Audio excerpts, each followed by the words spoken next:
नमस्ते प्यारे बच्चों। आज मैं अपनी कहानी लेकर आई हूँ, सुधा की कहानी, सुधा की जुबानी। कहानी का शीर्षक है पंच परमेश्वर।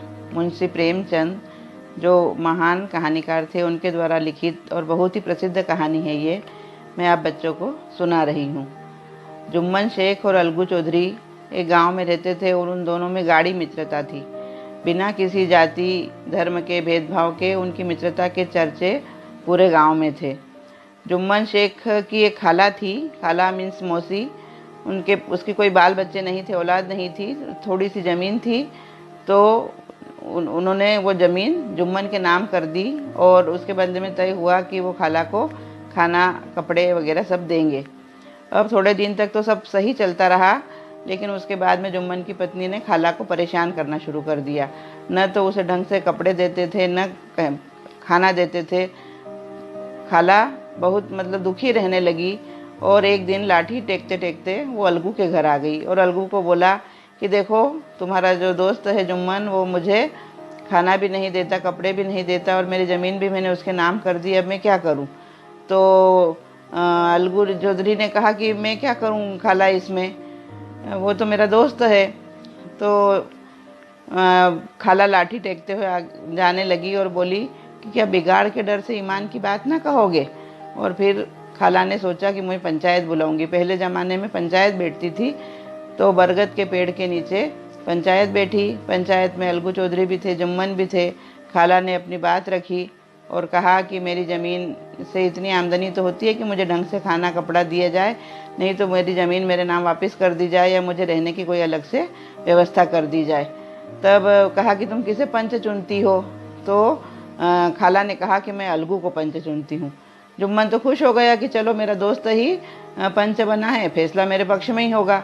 अब जब अलगू ने खाला की बातें भी सुनी और अलगू ने जुम्मन की बातें भी सुनी। जुम्मन ने कहा नहीं, हम तो अच्छा देते हैं और खाला तो यूँ ही करती है।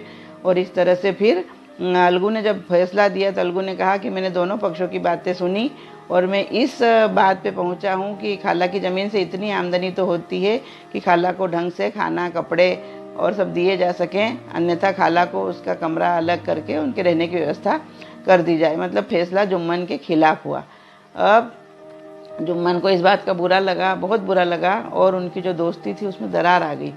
अब उनकी दोस्ती की जो बेल थी वो मुरझा गई। अब उस थोड़े दिनों बाद घटनाक्रम बदला। अलगू के पास 2 बैल थे, उनसे वो खेती करता था और खेती के काम आते थे, अच्छे बैल थे। लेकिन एक बार ऐसी कोई प्रकृति की कहर हुआ कि एक बैल अचानक से मर गया। अब एक ही बैल बचा था। अब उसी गांव में एक छोटा व्यापारी भी रहता था, समझू साहू। वो इक्का गाड़ी चलाता था, जो जिसमें एक ही बैल से चलती है। तो उसे पता चला तो वो अलगू के पास आया कि तुम्हारा ये एक बैल तो अब कोई काम का नहीं है, ये बैल मुझे दे दो। तो अलगू ने सोचा सही है, तो सौदा हुआ 10,000 रुपये में और बोला कि मैं पैसे 1 महीने बाद दूंगा। तो अलगू चौधरी ने कहा चलो ठीक है, और बैल उसको दे दिया। अब वो नाम का समझू साहू था, पर वो सही में झगड़ू साहू था। अब समझू साहू ने उसकी इक्का गाड़ी में वो माल भर के एक गांव से दूसरे गांव बेचने के लिए जाता। अब उस बैल से उसने इतना काम लिया, इतना काम लिया कि न तो उसको ढंग से चारा पानी कुछ नहीं दिया, और एक दिन में 3-3 4-4 खेप करवाता। बेचारा निरी है, पशु मूक, और उसे कि 15 दिन हुए, 20 दिन, वो एक दिन ऐसा फिर बैठा कि फिर वो उठा ही नहीं। दुबला भी बहुत हो गया था और फिर वो उठा नहीं। अब थोड़े समय बीता कि अलगू चौधरी आए और उनके पास, समझू साहू के पास, मेरे बैल के पैसे मुझे दे दो। तो बोले कि कौन सा बैल, और तुमने तो इतना मरियल बैल मुझे दिया था और मैं तुम्हें कुछ भी पैसे अब देने वाला नहीं हूँ, तुम्हें जो करना हो वो कर लो। अब वापिस से कि अलगू को बहुत बुरा लगा। अलगू ने कहा कि मैं समझू ने कहा कि बुलाना हो तो बुला लो पंचायत। वापिस से पंचायत बैठी और फिर दोनों पक्षों ने अपनी बात कही और समझू साहू से बोला कि तुम्हें किसे पंच चुनना है? तो समझू साहू ने कहा कि मुझे अब जुम्मन को पंच चुनना है, क्योंकि समझू को उनके झगड़े के बारे में पता था कि इन दोनों की दोस्ती में तो दरार है, तो अब फैसला मेरे ही पक्ष में होगा। तो समझू साहू ने उसे पंच चुना।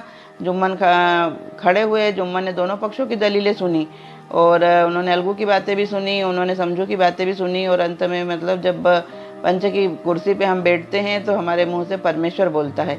तो उन्होंने जुम्मन का अंतर हृदय बोला कि उन्होंने कहा कि अलगू ने जब बेल दिया समझू साहू को, उन्होंने फैसला सुनाया कि जब बेल दिया था, जब बेल हट्टा कट्टा था, अच्छा था, उसे कोई प्रकार की बीमारी नहीं थी, और इस प्रकार से ये मतलब कि जो संजू साहू को चाहिए कि वो बेल के पूरे पूरे पैसे अलगू को दे। सारे पूरे सभा में जो बरगद के पेड़ के नीचे बैठे थे कहने लगे पंच परमेश्वर की जय, पंच परमेश्वर की जय। और इस तरह से अलगू चौधरी और जुम्मन शेख की जो दोस्ती की मुरझाई हुई लता फिर हरी हो गई। तो ये कानून की कुर्सी ऐसी होती है। तो मतलब जो पंच के मुंह से परमेश्वर बोलता है, और इस तरह से न्याय की जीत हुई और उनकी दोस्ती फिर हो गई। तो आशा है मेरी ये कहानी आपको पसंद आई होगी और बच्चों को निश्चित ही अच्छी लगेगी, है ना। Keep smiling, keep smiling, keep smiling.